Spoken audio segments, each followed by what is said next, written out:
The Unexpected War. The day Earth signed the peace treaty with the Khazari Alliance, everything was supposed to change for the better. But no one told the street vendors, especially not Jake Ryers, a young Earthling explorer just trying to enjoy his lunch in the middle of the alien city of Varnock 9. Jake was sitting on a bench made of rusted metal coils, holding a box of steaming fries, extra salt, just the way he liked. He had a backpack full of maps, a translator chip behind his ear, and the kind of smile only someone who hadn't yet been mugged on an alien planet could wear. He was mid-bite when he saw her. She wasn't like the other aliens around the market. Tall, lean, muscular, covered in smooth blue fur with black stripes across her shoulders and back. Her orange eyes scanned everything, alert like a soldier. She moved like a predator, quiet but dangerous. A belt with tiny blade sheaths crossed her chest. Her ears twitched at every sound. Everyone else gave her space. Jake didn't. He waved. "You hungry?"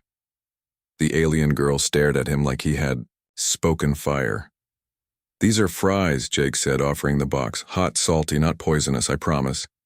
She blinked slowly, then approached. Jake expected her to sniff the food, maybe poke it. Instead, she grabbed 3 fries, popped them in her mouth, and backed away like she was preparing for betrayal. A voice buzzed in Jake's ear from the translator chip. "Acceptable. That's it?" Jake laughed.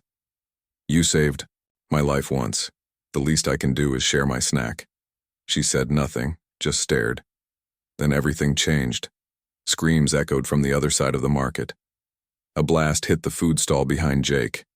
People ran. Civilians dove for cover. Jake turned and saw what he feared most: Reavers, not human, not Khazari.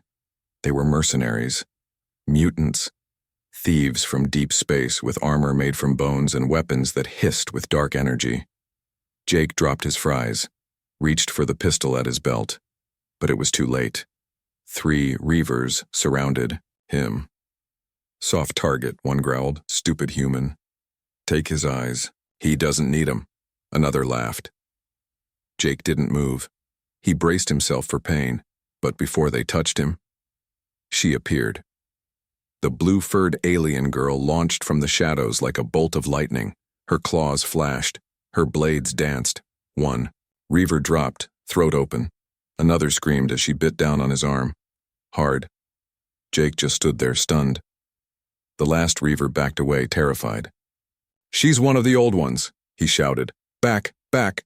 And they ran, not from Jake, from her. When the market calmed, Jake looked around. Bodies, scorched metal, food burning on the ground, and in the middle of it all, her blood on her claws.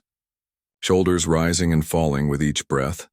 Then she walked over, grabbed his box of fallen fries, dusted them off, and sat beside him. She ate silently. Jake stared. "So you like fries?" She didn't answer, but she didn't leave either. Later, that night in the quiet corners of the refugee outpost, Jake finally got her name. "Rayla," she said. "I'm Jake," he replied. "Thanks for saving me." She tilted her head. "You gave me food. That means you are mine now." "Wait, what?" "Khazari law, combat kinship, fries are sacred gesture." Jake blinked. "Are you saying I married you with potatoes?" She bared her sharp teeth. "Yes." The growl. The next morning, Jake woke up to a strange sound, low and dangerous. Grrrr. At first, he thought it was the base's ventilation system acting up. Then he rolled over and found himself eyed a glowing orange eye with Rayla. She was crouched beside his bunk, claws out, eyes narrowed. The growl was coming from her. Morning?" Rayla didn't blink. Jake sat up slowly, confused. "Something wrong?" Rayla's eyes shifted toward the hallway. She snarled again, louder. Jake looked just in time to see Corporal Maddox, one of the Earth security guards, stepping into the dorms. Maddox froze. "Whoa, easy there, kitty." "Easy there." "Bad move." Rayla leapt from the bed in one smooth motion, landing just inches in front of Maddox, teeth bared, tail twitching. Jake scrambled out of bed. Whoa, Rayla, it's fine. He's not a threat. She looked at Jake, then back at Maddox and then back again. The growl faded, but her muscles stayed tense. He was close, she said coldly. To you. Yeah, that's kind of normal when people walk in a room. Not when you're mine. Jake rubbed his face. Okay, we really need to talk about this whole you're mine thing. Later, in the outpost cafeteria, Jake sat with a tray of eggs, toast, and yes, another box of fries. Rila was across from him, sitting perfectly still but watching everyone, especially anyone who got within 10 feet of Jake. And especially if they looked female. Private Lou, a cheerful young tech, smiled as she passed their table. Morning, Jake, Rila growled again. Liu blinked. Did I do something? Nope, Jake said quickly. Ignore the Blue Panther. She's just protective. After breakfast, Jake pulled her aside. Rayla, listen. I appreciate you saving my life. I appreciate you not eating me. I even appreciate your taste in fries. She nodded once. Good. Then you understand. No, I don't. I'm not property. I'm not yours. She frowned. You fed me. You offered kindness. That is rare. That is claim. Jake groaned. Look, on Earth, we share fries with friends, not soulmates. Then your planet is foolish. Despite the confusion, word about the fry bond spread through the base quickly. Some laughed. Some made bets about when Rayla would finally bite someone. Others whispered that Jake must have done something amazing to earn a Khazari warrior's loyalty. But it wasn't a joke to Rayla. That night, when Jake found her on the rooftop, staring at the stars, he sat beside her. You always this territorial? She didn't look at him. Where I come from, affection is dangerous. It makes you weak. But you gave it freely. It was just food. Jake said softly. Not to me. She finally turned her head. I have been alone for a long time, even my own kind avoid me. I thought I was made for war. Then you gave me warmth in a paper box. Jake smiled. They were good fries. She chuckled once. Oh, sound like a soft purr. Very. As the stars sparkled above, Rayla leaned back. If others come close to you, I will not bite. Thank you. But I may still growl. Fair. Enemies with salted fingers. Jake had only one rule now when it came to eating at the outpost cafeteria. Never leave your fries unattended. Not because someone would take them, because someone would die trying. It happened on a slow afternoon. Jake was on comms duty, bored out of his mind. He had just picked up his tray of food, fries and a Khazari spiced drink, and sat down near the window. Rila wasn't around. She'd gone to inspect the outpost perimeter, promising she'd only be gone for 7 Earth minutes. Jake figured he was safe. He figured wrong. A tall, smug Zarthian alien named Zek wandered over to Jake's table. Zek was a reptilian trader with shiny green scales and too much ego for his own face. Human. Mind if I sit? Jake shrugged. Free base, just don't touch the fries. Zek smirked. Ah, Earth food. Always greasy, always salty. May I sample? Before Jake could answer, Zek reached out one fry, just one, that's all it took. Clank. The cafeteria doors slammed open like thunder. Rila stormed in, ears flat, eyes burning, tail swishing like a whip. She saw the fry in Zek's claws. She saw the open box. She saw Jake sitting silently, too stunned to stop anything. He touched them. Zek laughed nervously. It was a joke, Blue One. Just food. He didn't get to finish. Rila flipped the table. With one hand, Zek yelped and stumbled backward, fries flying through the air like sparks from a fire. Before he could recover, Rila tackled him to the floor, pinning him with her claws at his throat. You do not touch what is his, she growled low. Or I make sure your next meal is through a straw. Zek nodded so fast he might have passed out. Guards pulled them apart, but nobody dared to lay a hand on Rayla, because everyone now knew the rule. Don't mess with Fry Girl. Jake sat quietly with a new tray of food waiting in the debrief room, while Rayla got talked to by command staff. The door opened. She walked in. Jake braced himself. So, good talk, he said. She didn't answer right away. Instead, she sat beside him and crossed her arms. They said I'm not allowed to attack over food. That's progress. Unless someone touches yours. Jake sighed. You really take this bond seriously. Don't you? She asked softly. That made Jake pause. He looked at her.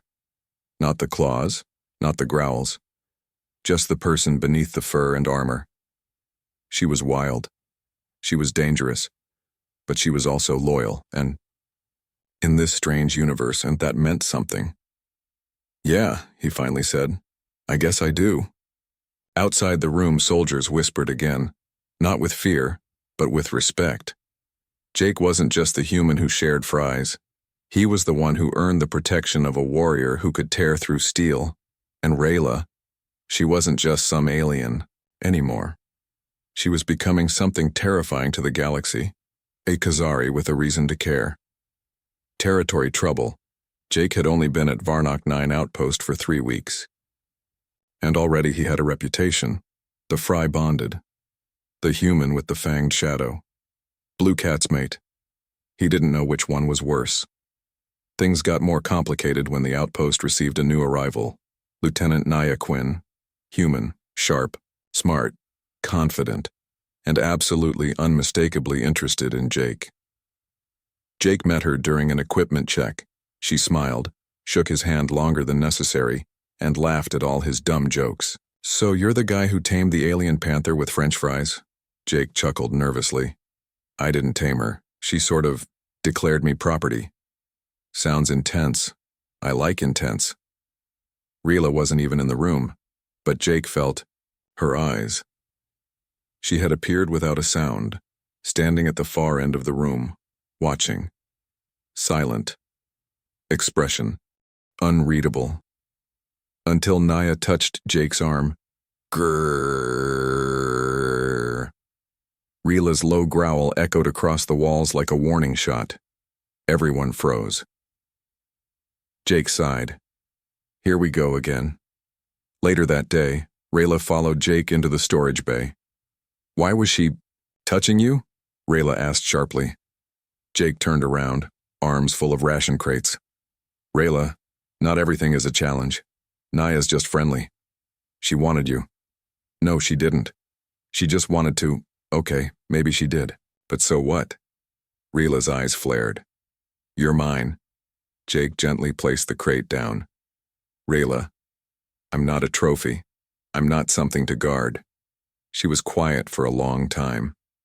Finally, she spoke, softer. I am not used to sharing anything. Not space, not attention, not trust. Jake exhaled. Look, I don't belong to you. But that doesn't mean I don't want to be by your side. Her ears flicked. By choice? Yes. Not because of some old warrior code. Because I like you, Rayla. Crazy growls, scary claws and all. Rayla blinked slowly, then did something nobody had ever seen her do. She blushed. Her fur darkened around her cheeks. The next day, Jake and Rayla ate together in the open courtyard. Naya passed by again. Rayla didn't growl this time, but she did. Place one clawed hand gently on Jake's shoulder, a clear message to everyone watching. He's still mine, but maybe I'll try not to kill anyone over it. Meanwhile, far above Varnock 9, a black ship drifted in the dark. No lights, no signal, but inside, movement. Someone watched Rayla through an old Thalari targeting database. The traitor has bonded, said a voice in the dark. She's vulnerable now, whispered another. Send the message. Mark the human. Burn the outpost if you must. Back on the ground, Jake laughed as Rayla tried her first milkshake. She growled at the cold, then demanded 5 more. Jake shook his head. You know, you've ruined fries for me. How? Because now they taste like trouble. Good. Rayla smirked. You were too peaceful anyway. A mark on the fry-bonded Jake woke up to alarms. Red lights flashed through the outpost halls. He jumped out of bed and grabbed his gear, chest pounding, mind racing.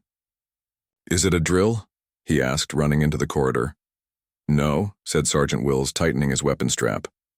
"We've got a stealth breach. Someone got past the sensors." But Jake didn't have to ask who they were after, because on his door, someone had scratched a mark, a strange deep carving, not human, not friendly, and underneath it, in rough alien script, "Fry bonded, claimed by the traitor." Jake rushed to find Rila. He spotted her on the roof, kneeling like a predator under moonlight scanning the trees. "Someone was in my room," he said. "I know," Rayla replied coldly. "They marked you." Jake stepped closer. "What does it mean?" "It means they're coming for you. And me." "Why?" Rayla stood and looked into his eyes. "Because I broke my caste, I chose a human, and now they want to erase that mistake." Later that night, Rila paced in his room.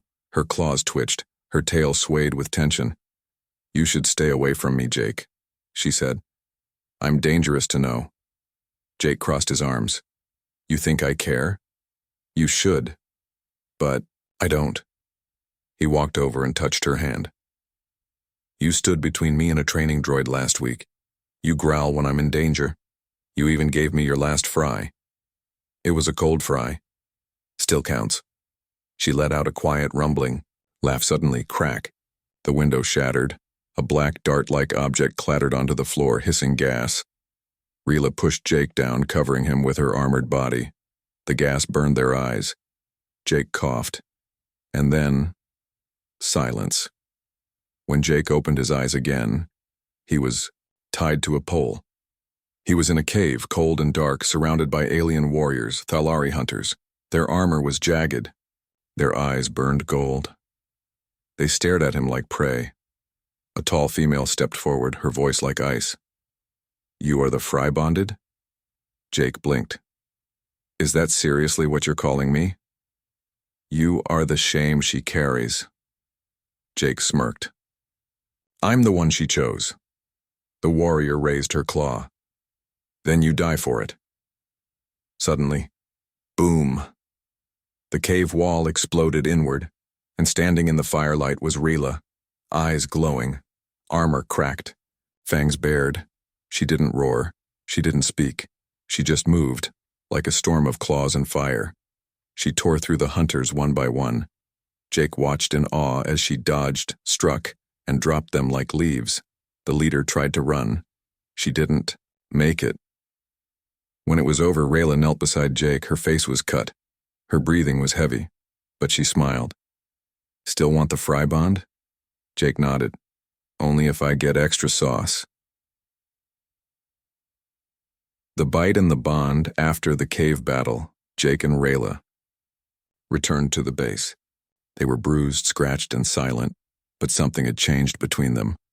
Jake no longer saw her as just an alien warrior, and Rayla no longer saw him as weak. Inside the med bay, a human nurse tried to treat Jake's wounds, but Rayla stood over him like a statue. "You can't keep hovering," Jake said, smiling. "The medic's scared of you." "She smells like chemicals," Rayla replied flatly. "So does the whole med bay." Rayla didn't move. The nurse whispered, "She growled at me when I tried to touch your arm." Jake chuckled. "She's protective." "No kidding."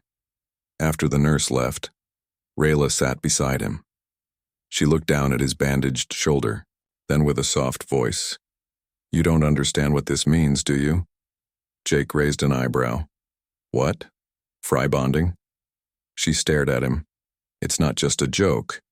When I shared food with you, real food, freely given, it marked you. Culturally, spiritually. It's a declaration of closeness." Jake tilted his head. "You mean like friendship?" "No," she said softly. "Like choosing a mate." Silence. Jake blinked, then gave a lopsided smile. "I mean, I do like fries." Rila didn't laugh. She looked serious. "In my species, there's more. There is a right, a test, a bond, physical, permanent." Jake leaned forward. "What kind of test?" She looked at him with glowing eyes. A bite. That night, Jake couldn't sleep. He walked through the base, snow crunching under his boots. The alien forest beyond the fence glowed faintly, purple vines and drifting spores.